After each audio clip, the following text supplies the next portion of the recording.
Alors, Arcangel, j'aurais jamais pensé recevoir une belle invitation de même. Décorer le père Ovid, la plus belle manifestation politique et populaire jamais vue. On va y aller, hein, sa mère? Ça donne. J'ai pas envie de manquer un beau voyage de même, puis l'occasion unique de fêter le père Ovid. J'ai toujours aimé père Ovid. Tu vas te mettre soin, là, ma vieille? Pour la circonstance, je m'en vais sortir ma toilette de présidente des dames de Saint-Anne. Puis je vais paraître aussi bien que la belle Angélique. Ben, moi, il est toujours m'habiller chic comme swell. Dans l'invitation, là, ils ont-tu dit quelle sorte de décoration qu'ils vont y donner au père Ovid? Ben, une médaille, je suppose. À moins que ça serait un ruban bicolore. Tricolore. Ouais, tricolore, bicolore, rouge et bleu, les deux couleurs des partis politiques. Rapport que le père Ovid, des fois, il votait bleu, des fois, il votait rouge. Un homme impartial et digne. Impartial. Mais c'est Séraphin qui disait de quel bord voter. Voyons. Mettons, ça n'empêche pas que comme décoration, ça y prendra un ruban bicolore. Ça nous regarde pas. C'est pas nous autres qui organisent la fête. On est invités, c'est le principal. C'est de valeur, par exemple. Comment ça de valeur? Ben oui, j'ai pas ben d'argent pour aller passer 3 ou 4 jours dans un pays d'en haut. moi. Pauvre petite fille. Tu es pas date. Tu connais pas encore ta mère. Attends une minute. Tiens. De quoi c'est que vous pensiez de ça? Ah. Il y a des 10, yeah. des 20, Hey. des 5, des 50. Tout un moton que t'as là. C'est moi qui paye toutes les dépenses. Crée, bel gros Georgiano.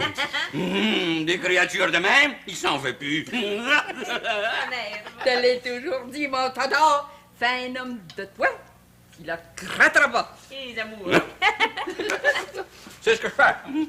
Mais à l'auberge des Tipires, là, ça va prendre 2 chambres. Ben, entendu, pas pour coucher tous les trois dans le même lit. Hein? Non, non. Je paierai 2 chambres. Inquiète pas des dépenses, je vais faire honneur au nom des Bouchonneaux. Pourvu, là, qu'on soit pas pris dans une tempête. Ben non, ben là, fini la tempête. Il fait frais, mais il fait beau. Oh, puis on s'habillera en conséquence, hein?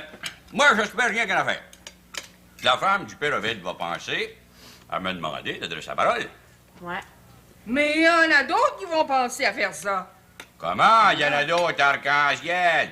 S'il y en a un qui connaît le père Ovid, qui est capable de le vanter, de le glorifier, d'y donner son droit, c'est bien moi ici de son ami Tador.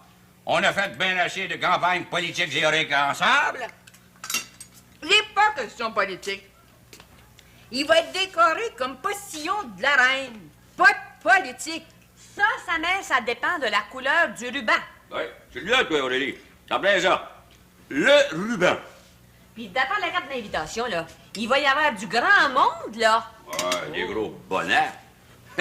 On va dire que le père Ovid a jamais pensé qu'un jour il serait décoré. Arc-en-ciel, il est chanceux. Il faudrait me voir à sa place, oui. C'est l'orgueil qui te fait parler. Pour Dieu, pantoute. Je mérite autant que lui. Arc-en-ciel, moi et tout, j'ai fait des actes de courage dans ma vie. Votre tour viendra, beau-père. Alors, par contre, quand la femme du père Ovid nous a envoyé son invitation, elle n'a pas oublié d'écrire un mot pour nous dire que le père Ovid savait pas qu'il était pour être décoré. On a compris. Oui. C'est une surprise qu'on y fait. On va croire. C'est pas moi qui va parler. Le père Ovid, décoré. Vous n'aviez pas besoin, docteur, de vous déranger. Oh, ça me fait plaisir, monseigneur. Du reste, monsieur le maire tenait à ce que je vienne vous inviter de vive voix. Ah, ça me touche profondément. Et je me ferai un devoir d'accepter d'assister à cette fête. Asseyez-vous, docteur. Merci, monseigneur. Et comme sous-ministre de la colonisation, eh bien, je représenterai le gouvernement Mercier. Imaginez-vous que Séraphin voulait inviter Mercier, le premier ministre. Bah, il se trouve en pleine session. Beaucoup de travail, les séances sont longues et l'opposition agressive. Ah, ça, j'imagine. Ah. Mais nous avons invité les 2 députés du comté. Ah oui? Oui, l'honorable Alphonse Mantel et Sir Adolphe Chapelot. Ah oui, ah, oui. Ah bah, mais il devrait accepter. J'estime que cette fête en vaut la peine. Vous savez, docteur, que dans un pays de colonisation, le ministère des Postes est très important.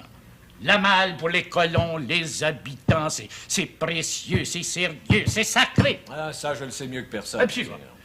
Et que le père Ovide ait sauvé le sac de malle dans une tempête d'enfer, eh bien, c'est un acte de bravoure, de courage. C'est l'opinion unanime de la population. Absolument. Mais vous adresserez bien la parole au banquet, monseigneur? Évidemment, au nom du gouvernement, mais pas trop long. Non, ça me fatigue de parler en public.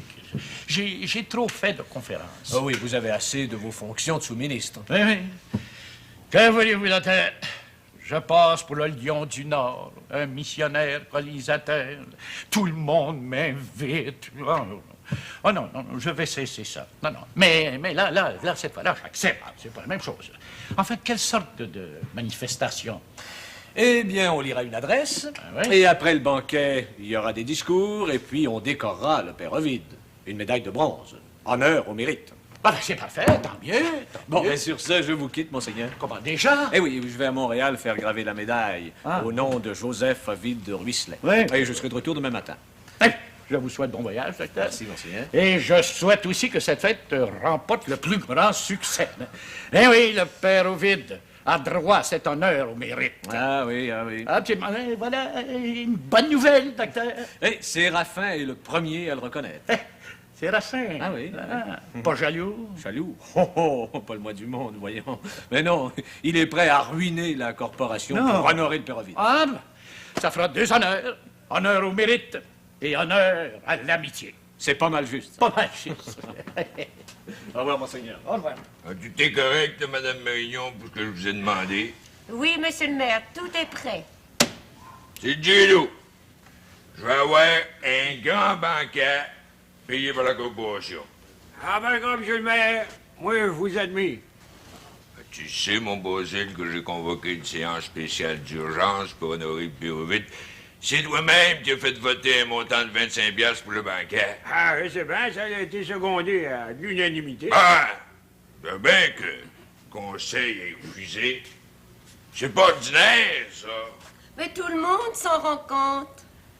Je me demande si tout le monde s'en rend compte.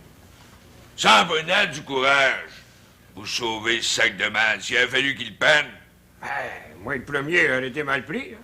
Comment ça, Basile? Ben, rapport que dans le sac de mal, il y avait une lettre de ma Julie qui m'envoyait un beau 10$.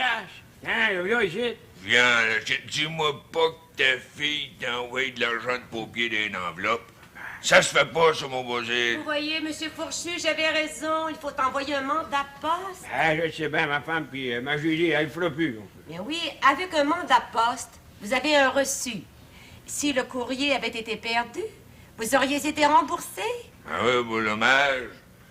Beau dommage, mon Basile. C'est comme ça. C'est pour ça que, au lieu de nous enseigner la géographie et l'histoire dans nos écoles, ils devraient nous enseigner ça. Comment brasser de l'argent. Tu l'as, cha bébelle? Ah, il y a ça, on va me servir longtemps. Ben, j'espère. Il y a du bordi-borda dans le village. Ben, vous trouvez pas que ça va à peine, Bergeron? Je viens de pas te dire, monsieur le maire, mais je peux pas croire qu'on va fêter le père Ovide. Oui, monsieur, puis c'est bien entendu que vous allez venir endimancher pour le banquet. Écoute, pourrais-tu mettre le capot de chat de votre père, là, du père évangéliste? Là? C'est bien entendu pour arriver, pas pour manger. Je veux pas manger avec des chats sauvages. J'espère que le père Ovide ne se doute de rien. Donne-moi tranquille, madame, quand on veut pas parler, nous autres, on parle pas. Alors, il faut garder le secret jusqu'au bout. Ah, autrement, on va manquer notre coup. Comptez sur moi, Motte Platon. J'ai-tu de la malle, madame? Un instant. Oui. 2 lettres et 3 journaux. Merci, Oh! Merci, madame. Eh! Vous lisez donc bien, Bergeron. Je veux savoir de quoi c'est qui se passe dans le monde. C'est ma femme qui me lit ça le soir. De quoi c'est qu'elle aime le mieux? Les meurtres ou ben non politique? Les deux. Puis, comme de raison, la mode. Je ne la blâme pas. Surtout que la mode des créatures se change tout le temps. Non, mais c'est effrayant. L'argent qui se dépense pour annoncer des blouses en cholis, des jupons moirés, des robes de velours. Moi, si j'étais du gouvernement, là, j'arrêterais tout ça de pâte d'argent, puis temps des fanfreluches, de la dentelle. Non, mais c'est pas avec ça qu'on va sauver le pays. Des vrais enfants. Vous nous aimez bien quand même, monsieur le maire. Ah oui, j'ai bien de voix de rire. L'important pour un pays, là, c'est d'honorer les citoyens qui le méritent. Quand c'est qu'on va vous honorer, monsieur le maire? Quand je serai mort. On va attendre longtemps. Ben, moi, j'aime autant garder monsieur le maire, moi. Les médailles, ça viendra plus tard. Ben, belé. C'est bien plus beau, vous l'êtes de votre vivant. Préfet de comté, agent des terres, maire, président de la commission scolaire. Ouais, puis vous êtes obligé de m'endurer encore longtemps. Le peuple, il demande pas mieux. Un homme que le peuple pour lui, il meurt plus. Le voilà, votre monument. Vous ne sauriez croire combien votre visite nous honore. Non, on ne pouvait pas manquer ça. Des amis comme vous autres. Chut, pas un mot. Voyons, madame, on a compris. Vous avez été bien fin de venir nous voir. J'avais assez hâte, Rosa Rose. Et es-tu encore secrétaire? Oui, ma chère, secrétaire particulière. Chelot, êtes-vous toujours caché? Oh, madame, la plus belle profession du monde. C'est pas important comme position de la reine, mais cocher de place à Montréal, c'est primordial. C'est un visiteur! Nous autres, on aime surprendre nos amis. Comment c'est que ça va, mon tonneau? Comme vous voyez, Breville, première classe, oui tout. Ben, postillon de la reine n'a pas le temps d'être malade. Y aura-tu à faire quelque chose à boire? Écoute, ils viennent d'arriver. Laisse-leur le temps de se déshabiller. Ben oui, oui, non. Ah, une bonne idée, ça. Tiens, on va en enlever une plure. Quelle chambre qu'on va leur donner? Bien, la grande chambre en avant pour monsieur et madame, puis celle d'à côté pour Aurélie. Fine, Ah, y a rien d'assez beau pour nos amis. Ah ouais, c'est là quelque chose. Je vous assure que j'ai pas eu chaud en venant de Saint-Jérôme. Une bonne trotte, 20 000. Par contre, qu'il fait beau. Prends-tu quelque chose, super? Non, merci. Un petit cognac? Non, j'y tiens pas. Bon, ben, à chanter de notre arrivée des pays d'en haut, les plus beaux pays du monde. C'est avec la gracieuseté de la maison. Vous êtes bien aimable. Merci, madame. Merci. Il paraît, Pérovite, que vous avez rangé de Pierry une tempête de 3 jours. C'est que t'as compté ça, là? Conducteur du train, ça se sait jusqu'à Montréal. Et apparemment, c'est un miracle de vous voir en vie. Ah, je vous dirais que c'est pas la première fois que tu perds manque de périr comme postillon. Une fois de plus ou de moins, ça vaut pas la peine d'en parler. J'espère que vous venez pour quelques jours, hein? Ah, le plat, tout le temps qu'il faut. Moi, le pays d'en haut, hein, je l'ai dans la peau. Puis, naturellement, il y a Aurélie, elle voudrait prendre l'air. Allant, raquette, là. En seulement, j'ai pas ce qu'il faut. Oh, inquiète-toi pas de rien, Aurélie. J'ai tout ça, moi, des raquettes, un costume, puis tout, on s'en ira pas. Oh, ben, t'es bien smart, la Rosa Rose, je te remercie. Si je vous disais, moi, que j'aime mieux la campagne l'hiver que l'été. Ouais? Les sapins enneigés, là. Marcher dans le clair de lune, crouche. En pensant à tes amoureux. Non, le beau, ben, je viens de pour les oublier. Yo. Alors, regarde, venir des pays d'en haut en hiver, t'en plaît le bon temps, il y a toujours de la place sur nos barques. C'est pas la place qui manque. En tout cas, là, pour vous autres, c'est le meilleur temps pour venir d'un pays d'en haut. Véronique, moi, j'ai bien aimé, ouais. Ben, je comprends. Et Aurélie, elle va faire la régate. Moi, je tiendrai compagnie à madame. Oui, puis j'en ai long à vous compter. Bon, ben, moi, vous allez m'excuser, hein, parce que là, j'ai du bois à fendre par rentrer. Oui, puis oublie pas de chauffer le poêle, hein, tu perds. Ouais. Viens-tu t'excuser, Pérovine? Ah, c'est ça. À tout à l'heure. À tout à l'heure. Il se doute de rien. Non, c'est de midi qu'il va avoir la surprise de sa vie. You bet. Oh, puis il mérite à part ça. Certain qu'il mérite. Bon, ben, Rosa Rose, si tu veux nous conduire à nos chambres. Oui, ça Hein? fait. Suivez-moi. Tu as une belle chambre. Ta valise est là. J'ai bien hâte de voir ça. Très bien. Super qu'il est. Prends ton chapeau de... Hé! Et puis, il va-tu y avoir bien du monde dans ce fête-là? Je vous dirai, monsieur, que vous allez voir arriver les plus grandes personnalités du Québec. Ouais. Arc-en-ciel que j'ai bien fait devenir. Moi, l'ami personnel et intime du Pérovide. Je ne veux pas le louanger, mais Tipper, c'est quelqu'un. Oh, oui. Le père Ovid, ça sera le couronnement d'une vie de labeur, de sacrifice. Et d'héroïsme. Le mot n'est pas trop fort. Vous avez parfaitement raison, maman. Un homme comme le père Ovide, dans un pays de colonisation, rend des services inappréciables. C'est vrai qu'il exagère un petit brin sur l'importance de ces métiers, mais il a sa valeur. Ah, c'est pour cette raison que la population a tenu à le décorer. Hein?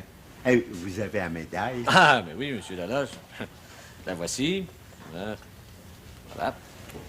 Ouais, toute une médaille. Honneur au mérite à Joseph Ovide Ruisselet pour son acte de courage. Et pour avoir sauvé le courrier de la reine. Oh, ben, regardez donc ça, madame. Oui, je l'ai vu. Une belle médaille de bronze. Ah oui. Hey, c'est demain la fête à midi. Où c'est qu'on doit se rencontrer, nous autres, les invités? Ici même, dans mon salon. Bon. Et quand le moment sera venu de le décorer, Oui. Jérôme vient nous chercher. J'ai changé d'idée, maman. Ah, comment ça, Jérôme? Il faut faire disparaître le père Ovide de l'auberge demain avant midi. Mais j'allais justement vous en parler, docteur. Mais comment vas-tu faire? Ah, c'est bien simple, maman. J'ai des visites aux malades à faire demain avant midi, dans la paroisse. Alors, sous prétexte que les chemins sont mauvais, je demanderai au père Ovide de bien vouloir me conduire. Il va monter à pleine dents. D'autant plus que j'ai eu souvent recours au service du père Ovide comme postillon. Merveilleux. Tu ne manques pas d'imagination, Jérôme. Alors, tout le monde se rendra à l'auberge demain matin à 11h. Et puis moi, là, j'arriverai avec le père Ovide. Ben, on va y lire une adresse. Oh oui. La voici.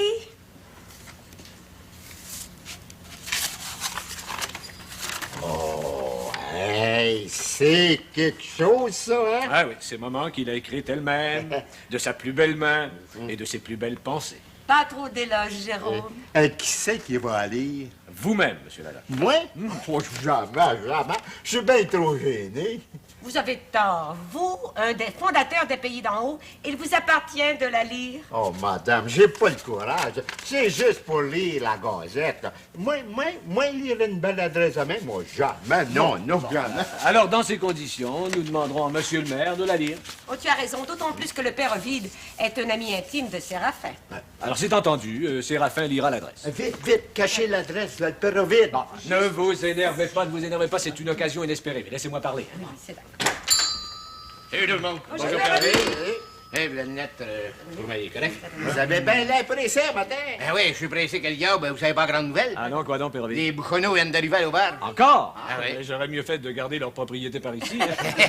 Et que si vous voulez, Tador est pris à Montréal comme cocher, puis il aime la campagne. Je l'aille pas, moi, Tador. Ah, moi non plus. Non, docteur, Oui. vous voulez me dire ça, ou peut-être quand est-ce que c'est qu'on va avoir les fanales allumées? Ah oui, là c'est la question est soulevée à chaque séance.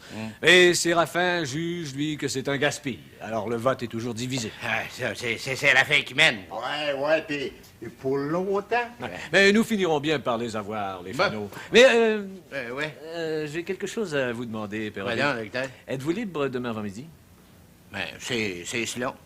J'ai des malades à voir pas très loin dans la paroisse. Est-ce que vous consentiriez à me reconduire? Le postillon de la reine peut conduire le docteur à l'heure que vous voudrez. Bon, alors c'est très bien, je vous le dirai. Correct. Quand avons-nous vu le père Ovide refuser un service? Jamais. On n'a rien qu'un père Ovide. Ah, tout le monde sait qu'il y a deux hommes indispensables. Le docteur puis le postillon. Votre idée, vous, madame? Indiscutablement.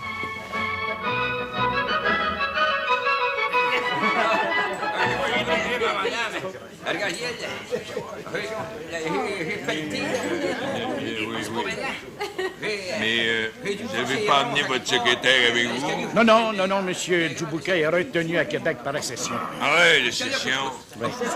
Mais pensez-vous, monsieur le ministre, qu'on va avoir un petit octroi pour les chemins? Ben, j'ai envoyé un long rapport au premier ministre. Évidemment, tout dépend des finances de la province. Je sais que l'argent est bien rare. Le gouvernement du Québec fabrique pas... J'aime donc ça. Viens, on va t'aider. Mon Dieu, vous avez donc bien décoré la salle avec ces belles guirlandes partout. Ça sera pas long à cette heure pour le banc. Ça doit être mon tas d'en haut. Alors, as-tu conté cette histoire-là à ta femme? Oh non! Ah non, j'attends l'occasion quand Aurélie sera pas là. Rapport que Aurélie est trop petit monde. Hein? Ah, je veux dire, plus du bon. Hein? Qu'est-ce que ça veut dire, ça, là? Ah voyons, moi j'ai la pudeur. Ça doit être mal, hein?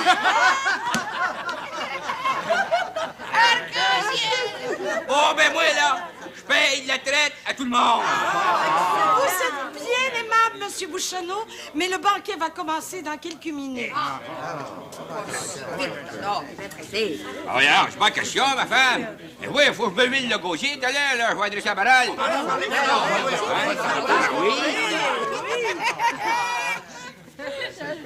Tu sembles énervé. Vous avez vu le père Ovide, quelqu'un? Mais comment tu parles pas avec vous? Mais non, pas encore. Je lui ai dit hier de m'attendre, que je l'attendais à la maison, et puis ça fait déjà 1 heure. Le docteur Jérôme cherche père partout, tu l'aurais pas vu? Ben, j'ai vu tout à l'heure dans les alentours. Va d'abord si tu le trouverais pas. T'es là?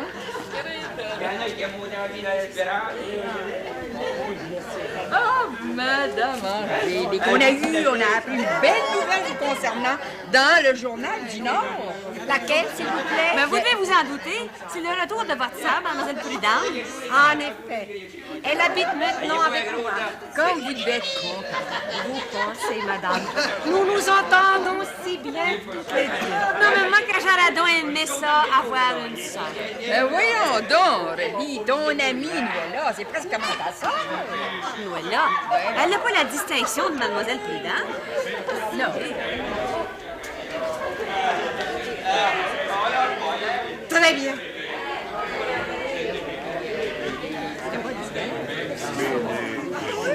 Monseigneur, monsieur le maire, docteur, veuillez-vous venir avec moi, s'il vous plaît?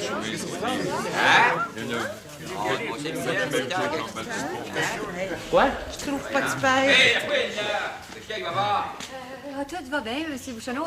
Ça sera pas long, là. Hein? Gâchette, moi, quand c'est soif. Oui, d'accord, l'autre, c'est des bouchons. Ben voyons, un baguette pour un enterrement. On va savoir un creux dans l'estomac. Oui, tout. C'est arrivé, non? Ben, d'une minute à l'autre, là, tout est paré. C'est ça, tout est paré.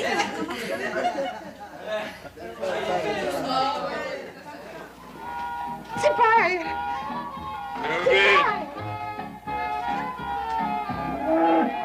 Super! Super! Es-tu là? Super! Es-tu là?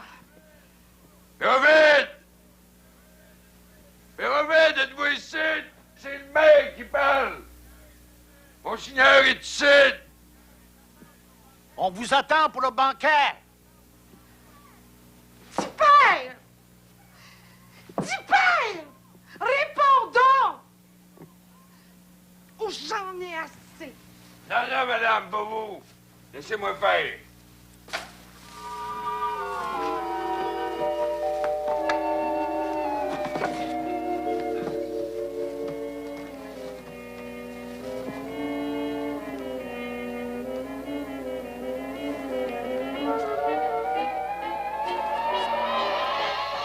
Ça y est, je l'ai trouvé. A-t-il besoin d'aide? Dites-lui de descendre. Super!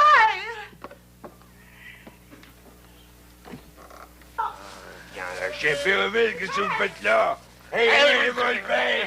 Ah oui, là,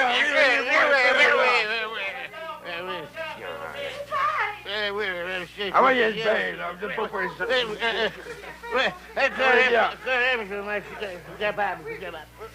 Faites quelque chose.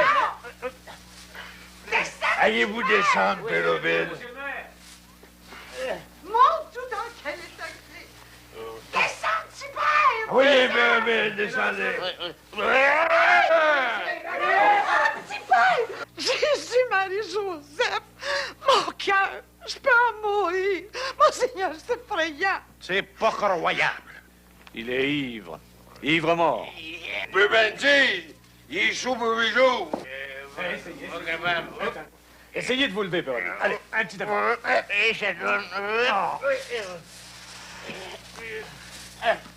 Touchez-moi pas, espèce d'ivrogne que vous êtes. Pardonnez-moi, monsieur le maire, Et qu'avez-vous pensé, Père Ovide, vous enivrez comme ça? j'ai pensé que vous vouliez pas me fêter. J'ai pris un coup pour oublier ma peine. Moi qui ai tant confiance en toi, malédiction. Pouvez-vous le ramener, docteur? Non. Pas dans l'état d'ivresse où il est. J'avais de la peine. Quelqu'un aurait pu me le dire que je l'ai décoré. En effet, madame. Vous auriez dû le prévenir. Il aurait été trop content. Il aurait bu quand même. C'est vrai. On boit quand on est malheureux. Et on boit encore quand on est heureux. Ouais. C'est le docteur qui a raison. C'est le docteur qui a raison. Vous n'auriez pas attendre encore une journée? Oh, quelle honte pour moi. Et les invités qui attendent pour le fêter. Oh, Seigneur, qu'est-ce que je vais devenir? Ne vous inquiétez pas, madame. C'est vrai. Je parlerai moi-même aux invités. Quand j'y pense, déranger toute la province pour le décorer. Ouais. La corporation qui a dépensé pour le banquet à la médaille. Espèce d'ivrogne. Vous l'avez la médaille, docteur? Ah oui? Nous la voici. Ouais. La médaille. Quelqu'un avait l'emporte. Vous y en ferez graver une autre médaille. Que voulez-vous dire, monsieur le maire? Ouais, vous y ferez graver la médaille pour l'ivrognerie. C'est pas effrayant faire un appel de main. Monseigneur, je suis découragée.